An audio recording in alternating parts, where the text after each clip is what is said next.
절이 시작되는 첫 번째 주일입니다.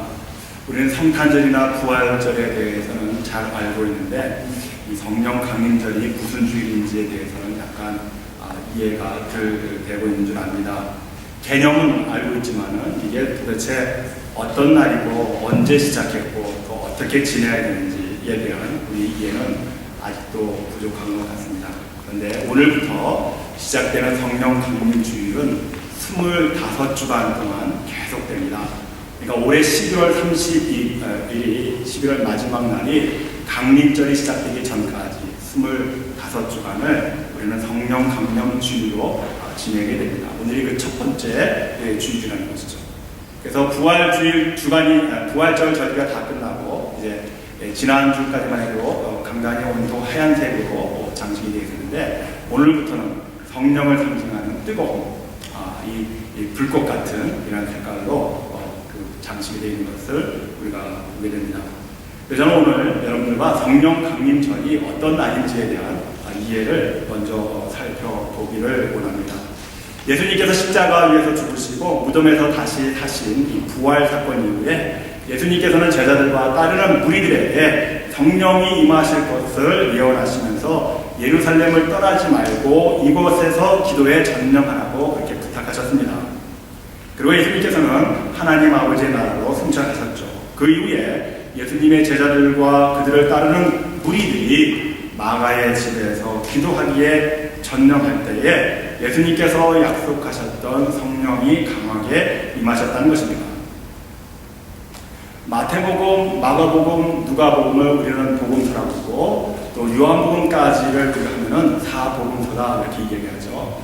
이 사복음서 안에 기록되어 있는 예수님의 제자들 그리고 그들을 따르던 무리들의 모습을 보면은 예수님의 제자들은 참으로 그 당시에 무식했던 사람들이었고 또 무력하고 겁이 많았던 그럼에도 불구하고 서로 다투기를 좋아했던 그런 무리들이었습니다.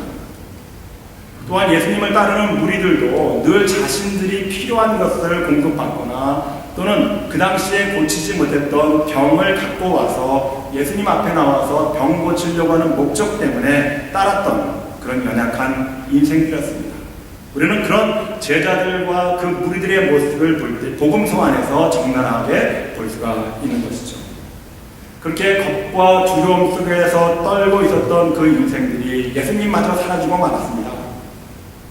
그 두려움 속에서 그들이 생각해낸 것은 예수님의 말씀이었습니다. 너희들이 이 예루살렘을 떠나지 말고 모여 기도하기에 전념하라. 그래서 내가 너에게 약속한 성령을 받으리라. 그렇게 말씀하셨던 것이죠. 그 말씀이 기억나서 마가의 집에 모였습니다. 마가의 집에 모였던 이 자체가 자기 혼자 이 겁과 두려움을 어떻게 감당할 수 없기 때문에 한두 사람이 모이면 더 쉽게 넘어갈까 생각하면서 마가의 집에 모인 것이 한두 사람이 모일 때 그 수가 120명이나 되었던 것이죠. 그들은 비로소 그곳에서 모여서 기도하기 시작했습니다. 그리고 그런 기도의 응답으로 그들이 하나님의 영, 성령을 충만히 받게 되었던 것이죠. 자, 이 성령을 받은 사건 이후에 이 사람들이 어떻게 변하는가? 복음서에서는 무력하고 무식하고 겁장이고 서로 다투고 연약했던 인생들이었지만 이 성령의 충만함에 사로잡히면서 그들은 세상에 나아가 담대하게 겁과 두려움을 제거하고 제사장과 서기관들, 바리새인들 앞에서 그리고 칼을 앞세우고 있는 로마 군사들 앞에서 복음을 당당하게 전하게 되었던 것입니다. 능력 있는 삶으로 변화된 것이죠. 바로 사도행전의 역사는 바로 이와 같은 초대교회의 성도들이 하나님의 영으로 충만했을 때에 어떤 일들이 나타나는가에 대한 그런 내용들을 담고 있는 그런 내용들이 사도행전의 이야기라는 것이죠. 이처럼 예수를 따르던 무리들이 강림한 성령의 능력으로 놀라운 사역을 감당하게 되므로 비로소 오늘 같은 모형의 교회의 모습이 태동하기 시작된 것입니다. 그러므로 성령 강림절은 사실상 오늘날과 같은 교회들이 태동하게 되는 역사적인 사건으로서의 의미를 갖고 모든 교회들이 이 절기를 지키면서 무엇보다도 성령의 충만함을 간구하여 오늘 힘들고 겁과 두려움에 앞선 이 현실의 세상의 삶 속에서 우리가 어떻게 살아야 할지, 우리가 살아가야 할 삶의 모습을 우리는 초대교회 성도들의 모습 속에서 또한 볼 수 있어야 한다는 것이죠. 그러므로 성령 강림은 있어도 되고 없어도 될 것만한 그런 사건이 아니라 바로 오늘 저와 여러분들에게 하나님께서 약속하신 그 영을 충만케 하시겠다고 하는 그 약속에 의지해서 오늘도 우리들이 예배하며 기도에 전념할 때 하나님께서는 이 성령을 불같이 저와 여러분들에게 임하게 하실 줄로 믿습니다. 이 성령의 충만함, 성령의 강림하심의 역사 앞에 저와 여러분들이 불같이 뜨거운 이 성령을 체험함으로 인하여서 초대교회와 같은 그런 부흥의 역사가 바로 우리 한사랑교회 안에서도 바로 여러분들의 변화된 삶의 모습을 통해서 저는 분명히 나타나게 될 줄로 확신을 합니다.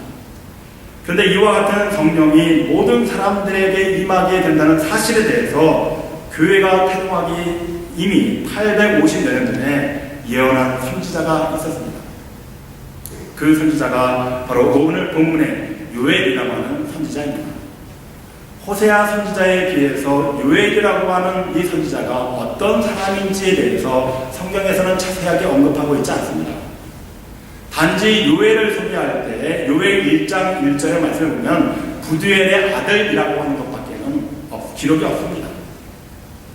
자, 그렇다고 한다면 아무것도 알 수 없는 이 두 사람에 대해서 부두엘과 요엘의 이름 속에서 나타나는 공통점은 무엇입니까?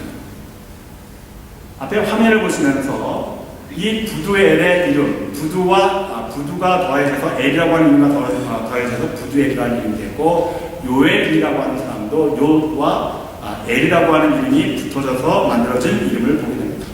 우리는 성경에서 엘이라고 하는 단어가 나올 때는 하나님이라고 하는 것을 잘 알고 있습니다. 부두라고 할 때 이 부두의 어원은 베델과 같습니다. 여러분, 베델하면 기억나는 사람이 누굽니까? 야곱이 기억이 나죠. 창세기 28장에 보면은 야곱이 형 에서의 분노를 피하여서 외삼촌집 라반의 집으로 도피하려고 할 때에 그 첫날 밤에, 그 밤에 야곱이 하나님 앞에 간절한 마음으로 기도를 하죠.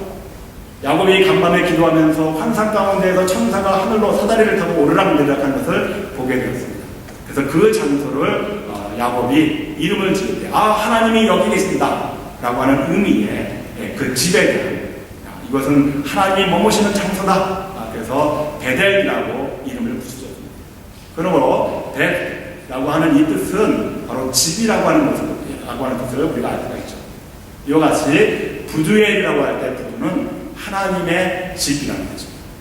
요엘은 여호와는 하나님이시다라고 하는 신앙적인 고백입니다.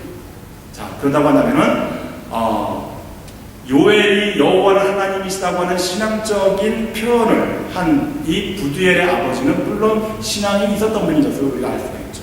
또 부두엘이라고 하는 이름을 붙여준 요엘의 할아버지는 또한 역시 자기의 아들을 낳았을 때 그 이름을 여호와의 집이다라고 이름 붙여줄 정도로 신앙이 돈독했던 분인 것을 우리는 알 수가 있죠. 요엘이라고 하는 선지자가 활동할 당시에는 BC 835년에서 BC 790년까지 약 45년 동안 활동을 했던 선지자였습니다. 그런데 이 시대에는 여호와의 백성들, 유다의 백성들이 하나님 앞에 자신들의 신앙의 삶으로 살았던 것이 아니라 패역하여서 이방의 신들을 섬기면서 하나님께 진노함을 샀던 그런 시대였습니다. 그런 패역한 시대 가운데에서도 이 요엘의 가정은 할아버지 때부터 대대로 신앙의 가정 안에서 성장한 그런 모습을 우리는 알게 된다는 것이죠. 그러므로 요엘이 하나님의 신에 사로잡혀서 이스라엘 백성들, 유다 백성들에게 하나님을 선포할 때 그냥 아무나 하나님의 말씀을 선포하는 것이 아니라 바로 이와 같은 신앙의 전통적인 가문 안에서 올바로 성장했던 한 사람을 택하여 주셔서 하나님께서는 그를 통해서 이 패역한 세대 속에서 하나님의 말씀을 예언케 하셨다는 사실을 우리는 깨달을 수 있게 된다는 것이죠.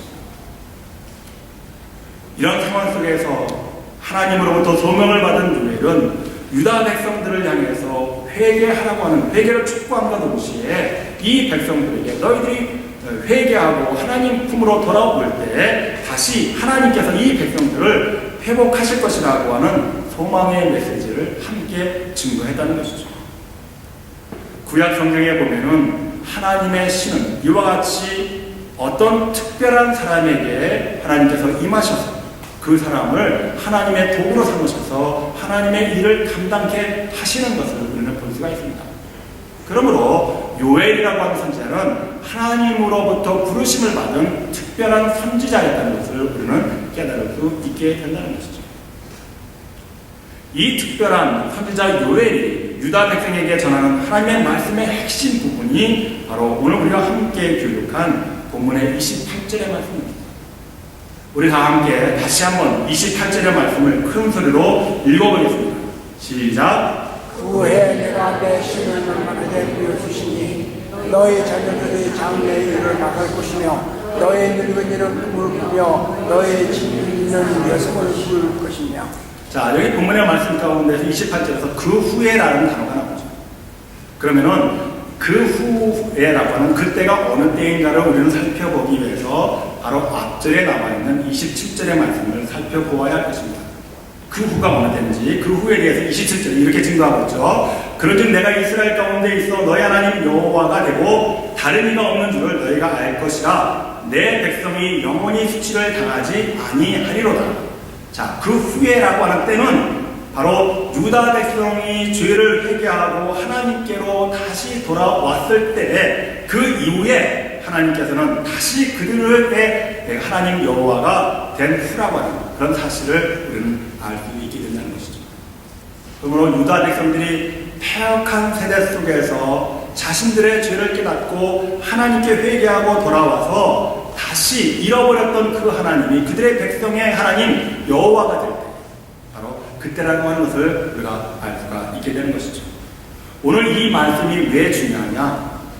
대부분의 구약에서의 선지자들이 하나님의 뜻에 따라서 소명을 받고 하나님의 신을 받습니다. 하나님의 영을 받습니다.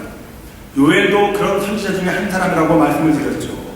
그런데 이 요엘이 이제 하나님의 신을 받는 사람이 어떤 특별한 개인의 한 사람이 아니라 이제는 만민이 너희가 모두 다 같이 회개하고 하나님께 돌아오기만 하면 이 이후로부터 하나님께서 자신의 영을 어떤 특별한 개인뿐만 아니라 만민에게 모든 사람들에게 부어주시겠다고 약속하시는 말씀이기 때문에 이 말씀이 우리들이 신앙생활할 때 가장 소중한 말씀이 되는 것이고, 우리가 이 땅에 살면서 왜 복음의 말씀을 세상 가운데 증거해야 되는가? 성령은 저와 여러분들만이 받는 것이 아니라 어떤 특권을 누리기 위해서 성령을 받는 것이 아니라 모든 만민이 하나님의 영을 받으며 하나님의 뜻대로 살기를 원하시는 것이 바로 하나님의 뜻이라고 하는 사실을 깨닫는 자들이 세상에 나아가서 복음을 전도하고 증거할 수 있기 때문에 이 말씀이 우리에게 가장 소중한 말씀인 것을 우리는 의심치 말아야 한다는 것이죠.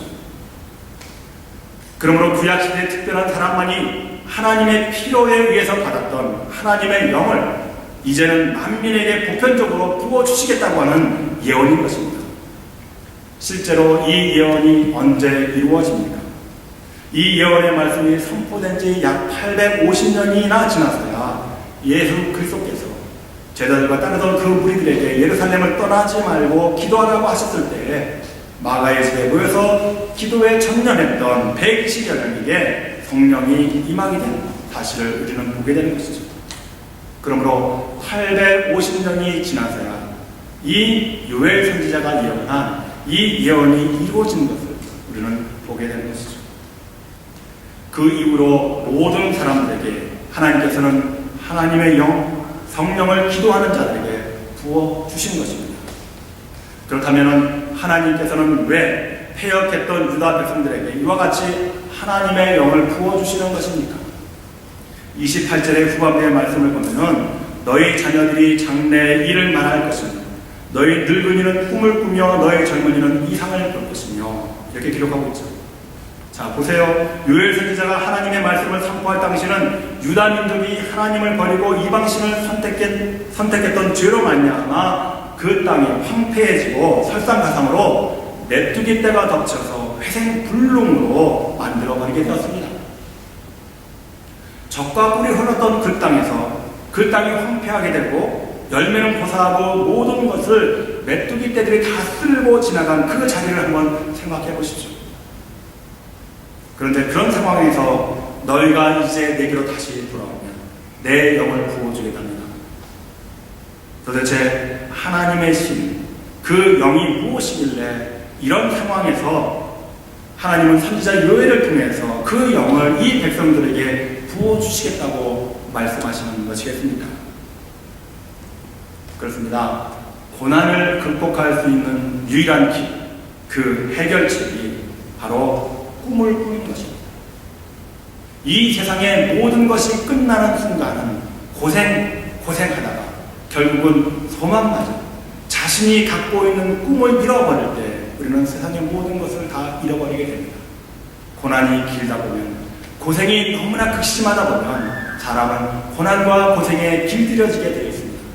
그 길들여진 삶이 바로 소망 없는 채 살아가는 백성들입니다. 이런 상황 속에서 하나님께서 이 백성을 다시 구원하여서 새로운 백성으로 세워주실 수 있는 유일한 길은 바로 하나님의 영을 이 백성들에게 허락해 주셔서 이 백성들로 말미암아 다시 새로운 꿈을 꾸게 하는 것을 우리는 하나님의 뜻으로 볼 수 있게 되는 것이죠. 그래서 하나님의 영을 받은 자들에게 나타나는 현상에 대해서 오늘 성경이 우리에게 말씀하고 있을 때 젊은이는 이상을 보게 될 것이고 늙은이는 꿈을 보고 자녀는 장래의 일을 말하게 될 것이라고 우리에게 이야기해주고 있습니다. 그러므로 저와 여러분들이 성령에 충만하여서 이 땅에 살아갈 때 어떤 현상이 나타나는가? 첫째는 너희 자녀들이 장래의 일을 말하게 될 것이라는 겁니다. 성령께서 임재하면 어린 자녀들이 예언한다는 것이죠. 장래의 일을 말한다고 할 때 여기에서의 의미는 하나님의 영이 하나님의 인도하심에 따라서 앞으로 새날에 어떻게 되어질 것인가 하는 나타날 현상에 대해서 말하는 것이 예언이며 장래에 대한 말을 하는 것입니다. 그런데 이 말을 누가 하고 있는가? 어린 자녀들이 한다는 겁니다. 어린 자녀들이 어떻게 풍성한 하나님의 영적인 경험들이 이루어질 수 있겠습니까? 불가능하죠. 우리가 생각할 때는 가당치도 않습니다. 만약에 우리 가운데서 어린아이가 우리 한산학교에 대해서 이러고 저러고 말한다고 한다면 여러분들은 어떻게 그 이 말을 받아들일 수 있겠습니까? 가당치 않죠. 네가 뭘 하길래? 그러나 성령이 임하시게 되면 이와 같이 어린 자녀라 할지라도 하나님의 권능에 사로잡혀서 교회에 대해서, 세상에 대해서, 하나님의 뜻에 대해서 예언할 때가 온다고 하는 것을 우리는 또한 깨달을 수 있게 된다는 것이죠. 그러므로 이 말씀 안에서 깨달을 수 있는 것은 하나님의 영혼에 사로잡힌 사람들을 통해서 하나님께서는 세상에 가당치 않다고 생각하는 그런 일들을 성령을 통해서 감당케 하시겠다고 하는 약속인 것을 우리는 또한 믿을 수 있게 된다는 것이죠. 사랑하는 성도 여러분, 여러분들의 어린 자녀들이 어떻게 성장되기를 원하십니까? 이 문제를 놓고 우리가 바라볼 때 우리 성도님들이 좀 심각하게 받아들일 수 있으면 좋겠습니다. 여러분들의 자녀를 위해서 여러분들이 가장 애쓰는 부분이 무엇입니까? 여러분들의 자녀들을 이 교회의 성전 안에서 성장시키고 자라게 해야 한다는 사명이 바로 여러분들에게 있다고 하는 사실을 깨달으시는 여러분들이 되시기를 바랍니다. 공부하기 위해서 교회 나가지 말아라. 공부하기 위해서 성경 보지 말아라. 여러분들의 자녀를 망하게 하는 겁니다. 여러분들의 자녀를 세상의 지식으로 변화시킬지는 모르지만 그 세상의 지식을 담고 있는 여러분들의 자녀들이 이 땅에 살아갈 때에는 그저 한 인간으로서 살아갈 수밖에 없게 되겠죠. 그러나 무엇보다도 하나님의 영으로 사로잡혀서 여러분들의 어린 자녀들이 어렸을 때부터 성령에 충만한 자녀로 성장할 때 하나님께서는 그들을 통해서 이 세상을 변화시킬 장래의 일에 대해서 책임지고 말할 수 있는 인물로 삼아 주시겠다고 하는 약속이 바로 오늘 본문의 말씀입니다. 어떻게 되었을 때 여러분들이 성령에 충만하여서 여러분들의 자녀를 하나님의 영으로 양육할 때 이러한 놀라운 역사들이 우리 한사람교회에서 일어난다는 사실을 기억하시면서 성령에 충만을 사모하시는 여러분들이 되시길 바랍니다. 여러분들의 자녀들의 장래를 위해서 무엇을 준비할 것인가? 이 성전에 모여서 기도하는 일에 자녀와 함께 손붙 들고 나와서 기도하는 일이 소중하죠. 이보다 더 중요한 일이 어디에 있겠습니까? 하나님께서는 이와 같이 여러분들의 자녀들을 이 세상에 어떠한 존재보다도 가장 능력이 있고 가장 경험이 많은 자녀로 택하여 주시겠다고 하는데 여기에 대해서 왜 의심하고 있습니까? 여기에 대해서 왜 못 믿고 여러분들의 자녀를 이 교회에 맡기지 못하는 이유가 어디에 있습니까? 여러분들의 자녀들의 신앙의 성장을 위해서 애쓰고 노력하면서 기도하시는 부모님들이 되시길 바랍니다. 부모님들이 영적인 성장 앞에 본을 보일 수 있어야 되지 않겠습니까? 이 일을 위하여 힘쓰시는 여러분들이 되시기를 바랍니다. 둘째로 여호와 하나님의 신이 임하면 즉 성령을 받으면 너희 노인들이 꿈을 꾼다는 겁니다. 아니 하나님도 망령되시지 노인이 꿈을 꿔봐야 뭐하는가. 이제 무슨 소망을 품어봐야 내 나이 이제 하나님 부르실 날이 다가왔는데 이제 꿈을 꾸게 하시면 어떻게 하실까? 혹시 여러분 그런 생각을 갖고 계십니까? 그렇습니다. 세상 사람들이 생각하고 있는 노인분들이라고 하는 것은 과거를 먹고 살죠. 그렇죠? 그래서 대부분 어르신분들 대화를 많이 듣다 보면은 할아버지들께서는 주로 이런 말씀 자주 하시죠. 내가 왕년에 한가닥 했는데 내가 왕년에 이름 좀 날렸지. 왕년에 우리 집이 대단했어요. 이런 것으로 자랑 삼아서 대화를 하죠. 또 할머니들께서 하시는 말씀 주로 어떤 내용들입니까? 내가 젊었을 때는 우리 동네 총각들 우리 집 앞에 줄 섰지. 그놈들 가슴 설레게 만들었어. 나는 젊었을 때 물 한 방울 묻히지 않고 살았어. 여러분 이런 과거를 가지고 자랑하면서 시간을 보내고 대화를 나누는 것이 세상 사람들이 볼 수 있는 어르신들의 모습이 아니겠습니까? LA의 유가와 웨스턴 길에 그 유명한 맥도날드가 있죠. 거기 가면은 우리 어르신들이 모여서 무엇 합니까? 장기 드시고 밥을 드시고 그렇죠. 그렇게 소일하는 것이 우리 보편적인 어른들의 모습입니다. 그러나 하나님의 영에 사로잡힐 때 그 노인들에게 하나님께서는 어떻게 하시는가? 꿈을 이루게 하신다. 성경에 꿈을 이뤘던 대표적인 사람이 있죠. 노인이면서도 불구하고 어떤 사람이 기억납니까? 갈렙이라고 합니다. 갈렙이 40살 때 여호수아와 함께 가나안 땅을 정탐하지 않았습니까? 그리고 정탐하고 돌아왔습니다. 모세가 신실하게 이 정탐한 사실에 대해서 담대하게 보고하는 이 갈렙의 모습을 보면서 갈렙과 모세가 약속을 합니다. 헤브론 땅, 그 땅을 내가 너에게 주겠다. 그래서 이 갈렙이 이제 40살 때에 그런 약속을 받았고 45년 동안 이 모세와 함께했던 헤브론 땅을 주시겠다고 하는 이 약속의 말씀을 품고 45년 동안 기도를 했습니다. 그리고 85세에 어떤 일이 벌어집니까? 가나안을 정복하고 그 가나안 땅을 정복할 때 12지파가 제비를 뽑기 시작했습니다. 그때 갈렙이 담대하게 나섰습니다.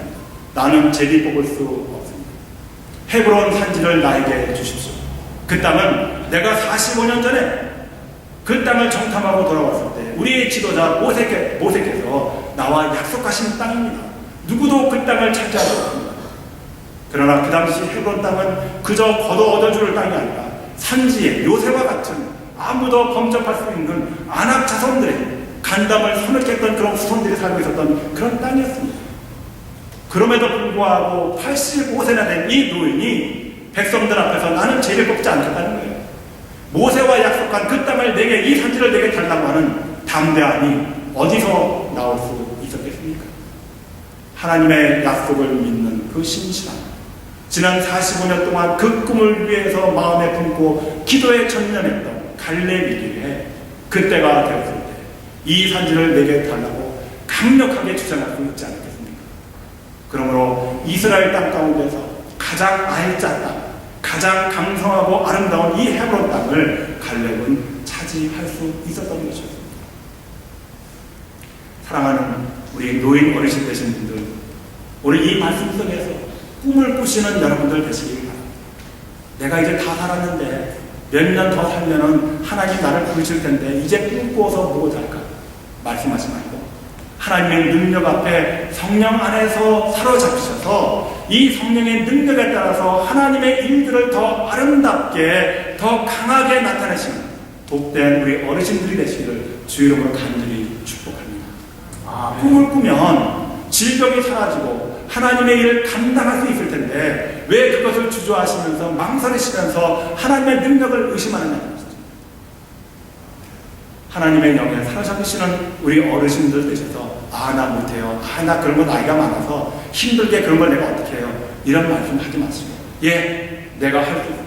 내가 기도해보니까 오늘 이렇게 하라고 하셨던 것이 바로 그런 의미였습니다. 내가 꿈꾸었던 것이 바로 이런 일들이었습니다.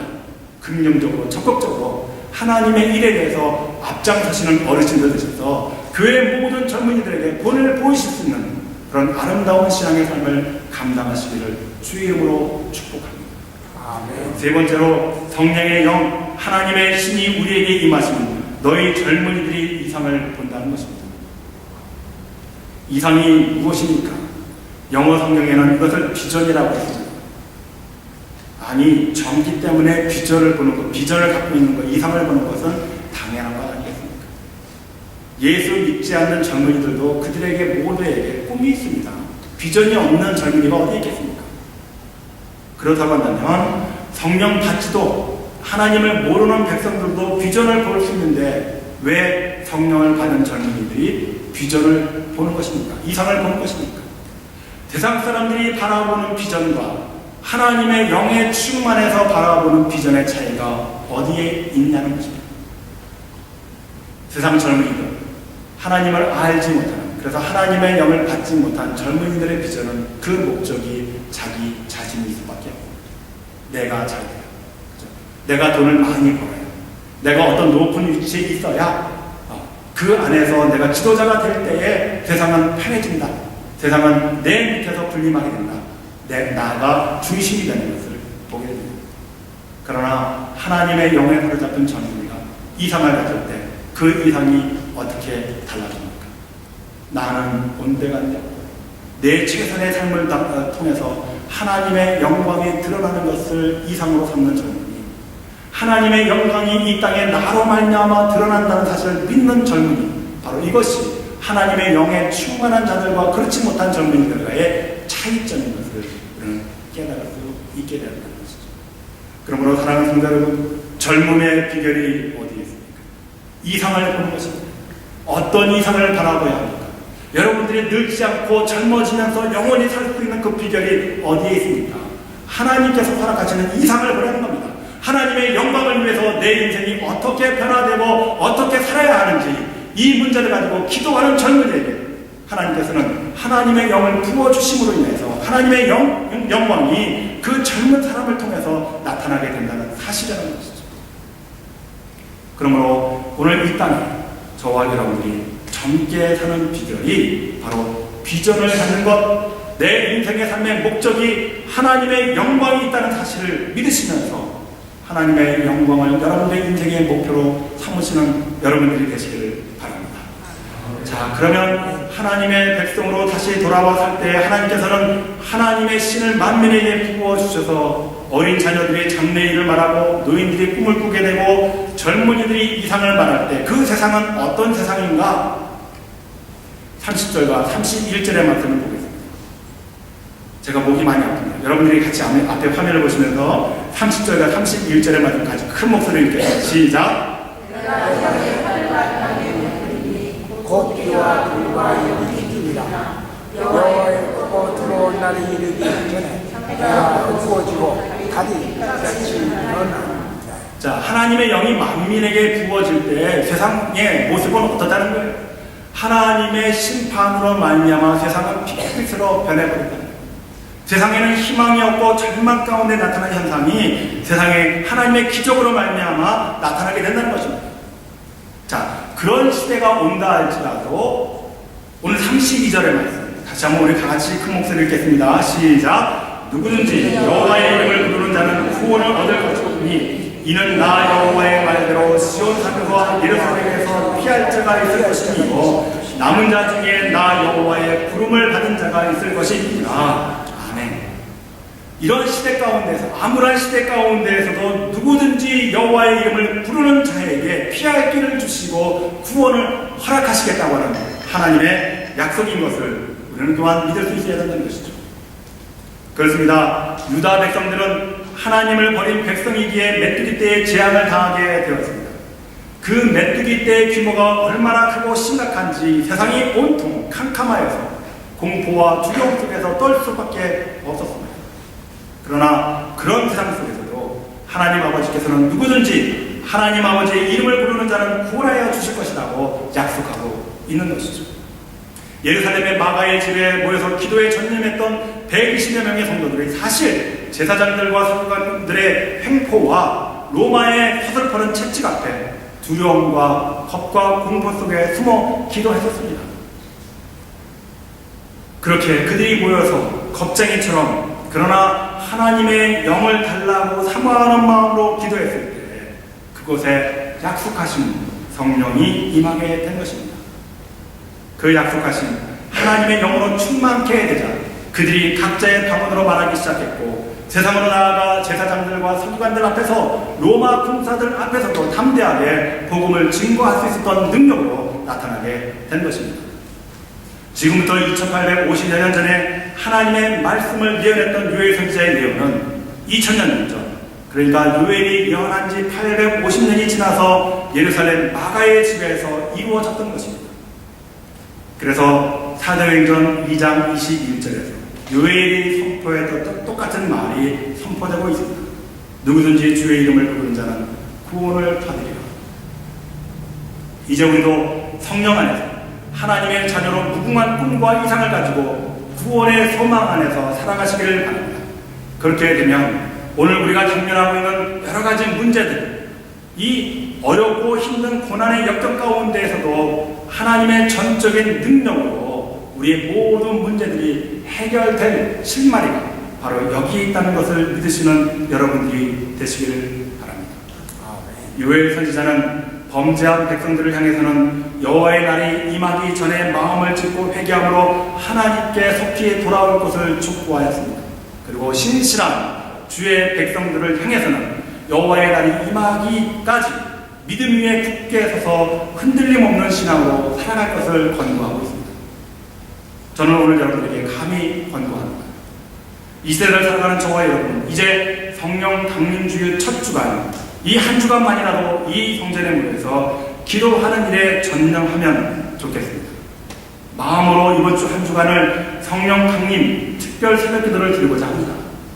이 예배에 참석하셔서 여러분들의 자녀의 미래 장래를 생각하는 부모라면 성전에 나오시기를 바랍니다. 노인이라도 건강이 문제가 된다 할지라도 이 새벽 성전에 나와서 내가 부르짖고 기도할 때 하나님께서는 나에게 새롭게 다시 일할 수 있는 꿈을 주시고 능력을 주신다고 생각하시면서 성전에 모이시는 여러분들이 되시기를 바랍니다. 젊은이들에게는 내 꿈, 내 이상이 하나님의 영광이 드러나는 삶을 목적으로 살아가는 그런 삶인 것을 생각하시는 사람들이라고 하면 이 성전에 모여서 우리가 기도해야 하는 것 아니겠습니까? 이 시대는 캄캄하고 어두운 세계, 모든 것이 힘들고 어려워진 상황입니다. 오늘 우리 민영교 권사님께서 기도하신 내용 가운데 황금 물질 만능주의가 우리의 모든 것을 무력하게 만드는 그런 세상입니다. 이 세상 속에서 저와 여러분들이 살아야 할 삶의 비결이 어디 있습니까? 만민에게 부어주시기라고 약속하셨던 그 성령의 충만함에 사로잡히시는 여러분들이 되시기를 바랍니다. 누구든지 주의 이름을 부르는 자는 구원을 허락하시는 하나님의 영 앞에 겸손히 나와서 기도하실 때에 하나님의 성령의 충만함은 바로 한사랑교회에 모여있는 성도 모두에게 마가의 집에 모여서 기도할 때 이루어졌던 그 성령의 역사하심이 동일하게 우리에게 일어날 줄로 믿습니다. 이 믿음 가운데 다시 한번 굳게 서셔서 하나님께서 우리에게 허락하신 일들을 감당하시는 복된 여러분들 되시기를 주 이름으로 축복합니다. 기도하시겠습니다.